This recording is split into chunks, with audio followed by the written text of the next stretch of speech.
And so then we come to this point in the message on Sunday that you also then, so we get to Romans 5:6. You sort of skipped ahead a little bit because you're not quite into chapter 5 yet, but you brought out this verse, I think for a particular reason. And then you actually brought this back up in our staff meeting this week, which I thought was really cool. And it led to just a really, really good time of our staff together, just talking and just hanging out and kind of, processing and talking through this idea that, while we were in no position to be able to pay off, you talk about paying off that debt, and I used kind of the analogy of swiping the credit card and trying to pay it off, working hard feverishly to pay it off. The truth is we were in no position to be able to pay it off ourselves, just not possible. But while we were still in that position of being essentially powerless to pay that debt off on our own, that Jesus stepped in and canceled that debt. Now, I find that language is sort of interesting because I think, the Bible sometimes refers to it as paying off the debt, that Jesus stepped in and he essentially paid a debt we deserve to pay for ourselves because he did. But then there's also that language of he just wiped the slate clean, just canceled it. It's gone. It's over with. It's done. Right. And that led to a really cool time of interaction with our staff that I thought was really cool. But was there anything that you would like to elaborate maybe on that idea, on that point, on that verse specifically, that you just didn't have time to be able to say all that you wished you could have said? Yeah, and I'm about to pop to tell you. So here's the thing. I think the word, it says that when we were still powerless. Yeah. And that word powerless, I think of the little scrawny guy who comes out and he has really skinny arms or whatever, and he comes into the gym with all these guys that are built like, Dwayne Johnson or, whatever. They come in and here's the rock and here's the stick. Right. And so the stick tries to lift the same weights, that the rock does. And the rock, he's going to lift a lot more, obviously. But here you've got this stick. And quite honestly, you probably can't tell that now, but I used to be that way. When I was like in 7th grade, I remember picking up my first set of barbells, the long bar with the weights in the end. And I don't even know if there was 100 pounds on it. Yes. And just to deadlift that was like everything I could do. And I thought my arms were literally just going to fall off, and just thinking of being powerless to lift something that heavy. Yeah. And when you consider, the weight of sin and how heavy a burden that is to lift on our own, that we can't. And the more we do it on our own, the heavier it gets. And so it just makes us like this little stick, person trying to pick up this heavy, weight. Yeah. And we're no match for, what someone who's, built for it and ready and has the strength. And that's exactly what I would see Jesus as. Jesus just kind of says, hey, I got this for you. Just move this out of the way. Yeah, here, let me, and just kind of throws it around. It's like it's nothing in comparison. And so that's exactly what I think of when I think. And that's, if I could have elaborated even more, it would just be the extent of what it is to be powerless. I think of all the people in Texas who have gone through, this horrible time of just having no electricity, and actually on a lot of other places in our country because of ice storms and different things. And you think about the difficulty that creates. You can't do anything. You can't cook. You can't, the things you depend on, you're not able to, even to stay warm, and he comes in and provides all the power needed, Yeah. Wow. I mean, it's a really cool analogy, and granted, it's one that the original writers, the original authors of what we call the Bible, put that down for us and drew that analogy. But it's one that also still works today, as you mentioned, talking about the rock and skinny person. But I can even think for myself, like being a young person and just starting out, going into the weight room for the first time, like in middle school or high school or whatever. And you see a couple of guys that are over there, they're lifting, they're putting plates on the barbells and stuff, and you're like, oh yeah, I'm gonna do that, right? You get in there and you put a plate on each side and you can't budge the thing, and it's like. Right. wait a second. And so then you went in there all hyped and excited to start lifting weights, and then they have to take them all off because the bar itself weighs like 95 pounds or something. Right. That's all you can lift. How, 90, haven't even started lifting 95 pounds is not a light weight, but it's like how much of a doofus do you feel like when you're like, all I can lift is the bar, Of course. But yeah, now think about it. Matt, one of the things that I think, there are probably people listening to this and saying, I've never lifted weights in my life, but they are lifting weights. Yes. And the weights they're lifting have to do with their family, or they have to do with like some addiction in their life that it's awful. It's a weight they can't get off their shoulders or off their back, off their heart or life. And it's like, how do I get rid of this kind of thing? Yeah. How do I deal with this? And quite honestly, we even as a country have some weight on us right now. When it comes to just how people are getting along with each other, we've had so much tension over issues that really are just, they're interrelational. They're things that people need to spend the time to hear each other and listen, but nobody wants to.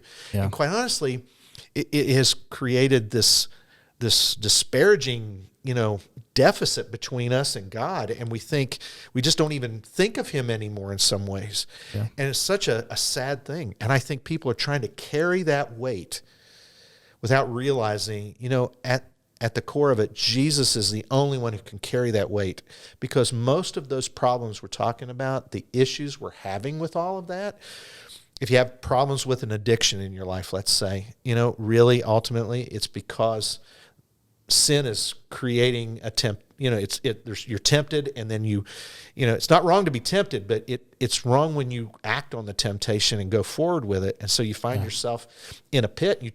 You may try to work your way out of it on your own, but you can't. Yeah. The only person who can lift that weight, who can reach down and pick you up, when you're powerless, God is the only one through Jesus to be able to pick you up and to pull you out of that burden, that heavy weight of whatever you're experiencing. Yeah. And it could be a relationship.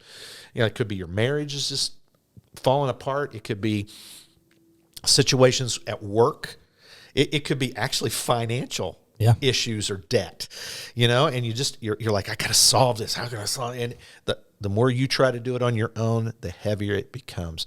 And so, God is not just, he's concerned with every part of our life. Yeah. And absolutely. It affects every part of us when we try to take care of that burden ourselves. But the Lord doesn't want to do that to us. Right. Yeah. And you mentioned even just now the idea that recognizing that having that debt, that burden of trying to lift that weight and just carry it on your own, for those that may be out there feeling like, I'm doing that, and maybe they've been exposed to church before, maybe they've not, maybe they've gone to church for many years and they still find themselves in that position where they are trying to do that. You said something towards the end of the message this last Sunday that I thought was a very, very important part, and it may not have seemed like the happy-go-luckiest way to finish up the message, but you finished not exactly at the end, but pretty close to the end, with a little bit of a warning about becoming too prideful in the midst of saying, like, I've experienced Jesus wiping the slate clean and canceling the debt for me, and it can become maybe there can be a tendency to take a little bit of pride of, not a little bit of pride in that, but to become boastfully proud of, I'm good to go, I can just do whatever I want, kind of a thing, or whatever. But you said some things in that, specifically about us all just essentially being in the same boat, that I think it was a very important reminder for people who know all this stuff that you talked about on Sunday and people who have never heard the stuff that you talked about on Sunday before. It was important, I think, for people to understand and to know, to hear again and again. We, at the end of the day, we all are just as indebted. We all are just as much under the burden and the weight as anybody else. We all are in the same boat. Maybe you had some more thoughts around that. You articulated it well. I think what I think of in this, and the reason I did that, the reason I put the warning out there is what's on your shirt. Yeah. We, as a church, we want to make sure that when people walk in the doors, that there is no sense at all that they are being judged, okay? Because we're all in the same boat. when it comes to our need. And some of us had just heard the good news. Right. Okay. And so sometimes, and unfortunately, I've experienced it in my life, and quite honestly, it caused great hurt. I know a lot of people, it's caused great hurt when somebody who claims to be a Christian, a follower of Christ, and they still judge people based on how good they think they are or how good they've become now that they are a Christian, and that they can't associate with other people who aren't Christians or who haven't quite grown in their faith enough to understand all the dynamics, or maybe they don't know enough of the Bible, or they don't dress a certain way, or man, you come in, you smell a certain way, or you're changing your voice. I know I am. and that's kind of the reason it brings out a smart aleck in me. I know. Does. But and quite honestly, that's probably pride in my life, so sorry about that. But here's the thing. I wouldn't want our church to ever be known for being so prideful of what, who we are and anything like that. Quite honestly, we're here because of the grace of God. And that's the only reason we're here. And we would want anybody who walked in the doors, to say, wow, I felt like I belonged there. I felt like I was there. And they were for me. They were for me. They weren't against me. They were for me. Right. And, it's not easy to be for somebody if you're against everything about them. Oh, yeah, that's exactly right. I just don't think you can do it. Right. That's why. And I've seen it played out too many times. That's why in this book of Romans that, the Apostle Paul wrote it. And he just said, you start judging people, you've completely forgotten where you came from. Right. You have no right to judge somebody else for their sin. Who's the judge? God is the judge. We're not the judge. And our whole point is man, it's kind of like it's the concept. There's a saying that, I'm just a beggar, another beggar trying to show someone else where to find bread. I'm just another beggar, and I'm just showing them where the bread is. Yeah.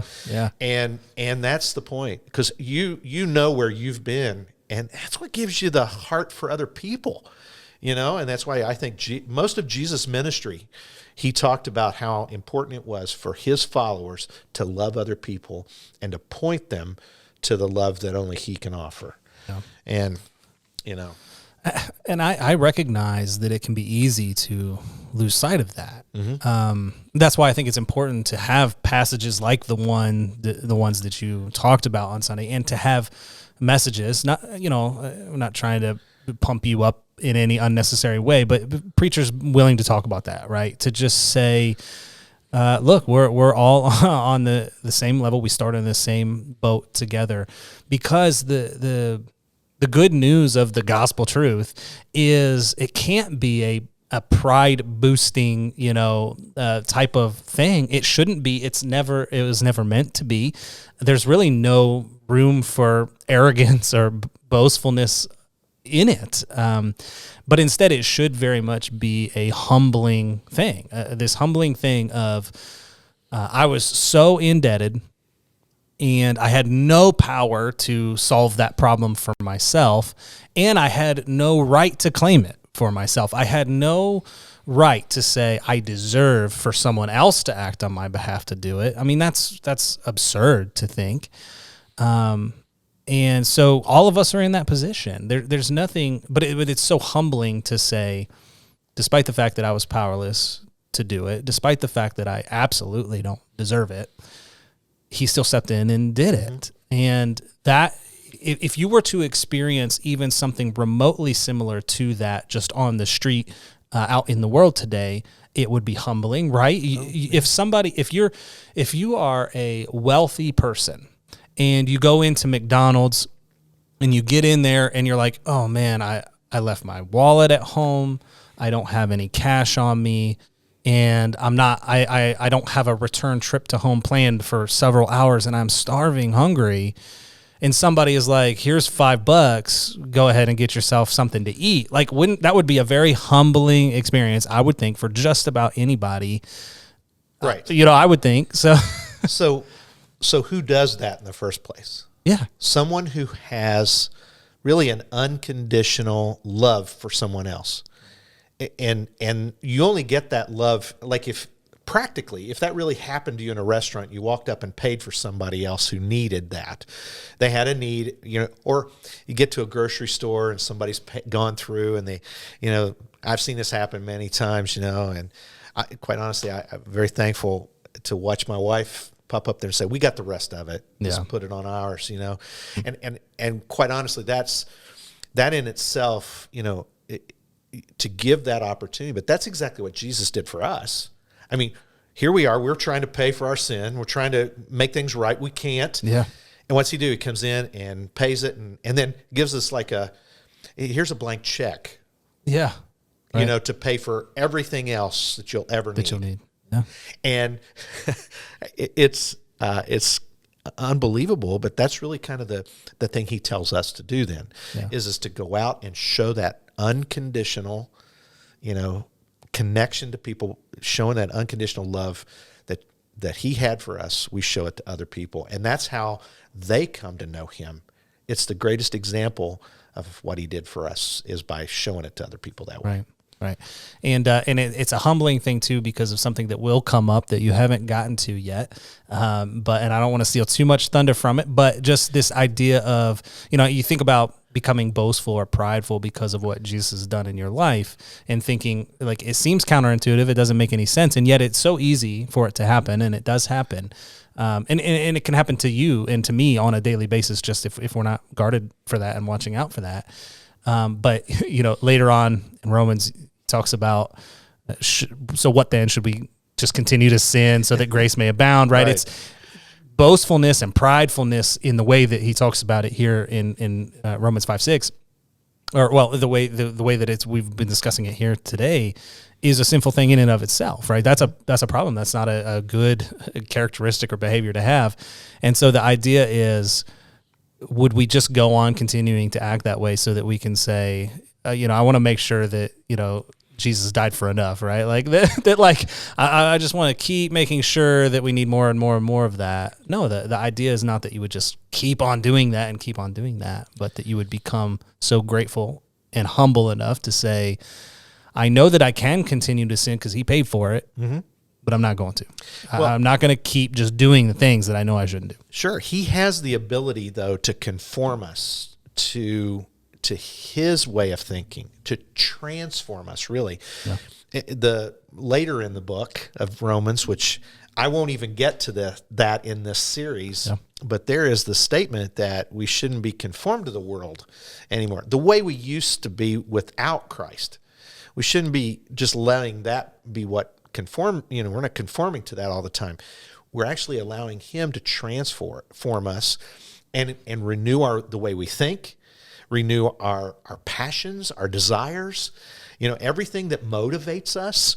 He has the ability to transform us. But it's a humbling thing because we have no power ourselves to do that. You just don't start behaving.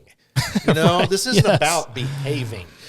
This is about being. Yeah. And it's about being in Christ. And Christ is the only one who can actually make you able to do that. I mean, I say make you, but sure. But he can make it possible for you. Right, makes it possible. He transforms us, and he does that right at the core of who we are, the way we think, our desires, our passions, the things that really motivate and push us, the vision of our life, our purpose, all of that. He can get into the core of that and change us. Yeah, I thought it was such a good way to essentially wrap up on Sunday because I think we all need that encouragement and that constant reminder to remain humble, to stay humble, or to find some humility if you don't currently possess a lot of it. Because I feel like certainly our culture and the world around us needs more humility. We just need more of that in the world around us. But specifically in this context, I mean, unfortunately, in Christian culture, We are not often overflowing with it either.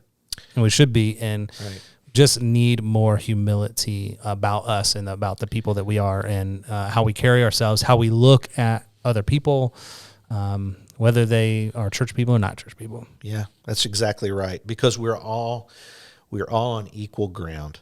You know, I mean, if you think you're too far away from God for God to rescue you, well, we all could say that. Every one of us could say we're too far, but we're really not, because his grace reaches way beyond it. And the verses you shared, right before that, it says, so sin will increase, but grace increases all the more. Mm-hmm. So in other words, it's always already ahead. It's exponentially ahead of wherever the sin is. Yeah, exactly.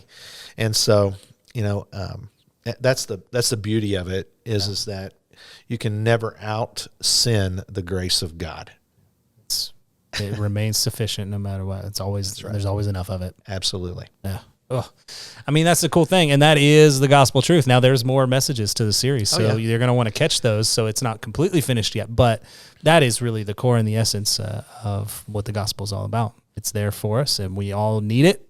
So it's been made readily available. Yeah, and I would just share this. You know, it's a simple faith. It really is not difficult for anyone to do this. Matter of fact, God made it as simple as possible. Yeah. You know, it's a very complex on purpose. Problem. Had to.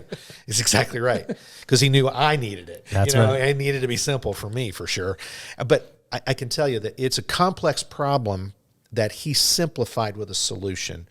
The complexity of it is because we make it that way. Yeah. We make our lives difficult and everything because of that sin in our lives, but he made it simple. And it's a simple faith to believe that Jesus Christ came, that he paid the penalty on the cross, and he made things right for us so that we could be forgiven, but also then he gives us someone to follow in our life. And he did it because he rose from the dead. That's what gives us hope for life now and eternal life, is because he rose from the dead. Right. Greatest event in history. Absolutely. The best event ever. And to your point, we all have the same access to the person who canceled that debt. It's not just for church people. In fact, like you said, you kind of joked a little bit earlier, but we all at one point were not church people. Right. And that's the point. But it's not just for people who've heard it and know all about it and have studied it, or, go to church every single week or that kind of thing. We all have the same access to the person who stepped in and canceled that debt for us. Absolutely. I did a series some years ago called No Perfect People Allowed. And you got to realize that the church is full of, liars and hypocrites and jerks, people who, do all kinds of things, lie, cheat, steal. And the reason is because we're all sinners. We're all sinners. Yep. Everybody has. And no matter what the degree of it is, one sin's just as bad as 20 or more. Right. There's no degree of that. Yep. And so every church is made up of people like that, because we're all like that. Yeah, absolutely. But thank goodness we have one thing in common. When we become Christ followers, we have each other to encourage to follow Christ and to follow that pattern. And, you can't do life alone. No, it's critical. It's critical to have other people to walk through that with you, because you are still going to, quote unquote, mess up. You are still going to do things you shouldn't do, say things that you shouldn't say. You're going to be drawn towards some of those things, and you need to have people alongside of you who can, gently say, hey, don't do that, but can also say, I'm going to love you and I'm going to be here even if you do. Sure. I'm still with you. That's the truth. And I know you're going to do this in a minute, but it's important. We want you to join us and be a part of us. You don't have to be here to join us. We have a lot of things that we do online, absolutely. And would love to provide for you as much access to any of that as possible. We want you to know this person, Jesus. He has so much to offer.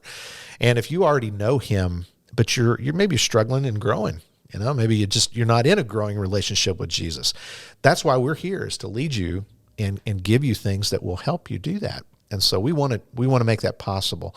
So Matt will give you some information about how you can get in touch with us here in a little bit. But it is so important, and we're glad that you would even take the time to listen to us talk about this, because it's important to us. But we want you to be aware, and because we truly do care and love you because of what Jesus has done for us. For sure. Thank you so much for joining us today. And as Greg mentioned, I mean, if you would like to see more of our church and what we're all about, or join us maybe sometime on a Sunday, you can do that. You can come to our facilities on a Sunday at 9:30 and 11, but you can also watch us online. We live stream our services at 9:30 and 11 as well. And that's here in Ohio, so that's, time zone things. You have to check into that maybe, depending on where you are. But so you can do that. You can find us on Facebook, Faircreek Church. You can find us on YouTube. You just search Faircreek Church as well. The live streams for our services both will be there. If you're watching this video, you're probably watching it on YouTube as well, so you already know where that is. But click the like button if you can, and hit subscribe so that you will know when our live services kick off. It'll alert you, and also just whenever we add new content, you'll be able to find it easily. Yeah. You can find us all over the place. Yeah, and if things that we've said have made sense to you today, and you might say, I could really listen to that. You probably know a friend. Yeah, share it. Who would like to listen to this too. And, hey, look, we're just sharing things that, that we have found out in our own lives. Yeah. And we're pretty excited about what God's doing here at Faircreek Church. And we want to be able to share that with you as often as possible. Right. Yeah. And if you'd like to get connected with some other people, but you're not in town, or you're not ready to go out and go to a church building on a Sunday or anything or something like that, or even we have opportunities. You can join a small group. Greg talked a little bit about having other people. Make sure you get connected. You can do things like that, and we have online opportunities for things like that too. So please feel free to go to our website, faircreek.org, and you can see all those kinds of opportunities and things that are available there too, stuff that we've got going on and other things like that. Absolutely. And you don't have to just be right here in the Dayton, Ohio area to do this. Sure. We've got people from all over the country actually who have engaged with us, and so we're pretty excited about that. And so hopefully you're listening to us too. So spread the word. Yeah, absolutely. So again, thank you so much for joining us, and we will look forward to seeing you guys next time. Have a great day. See you later.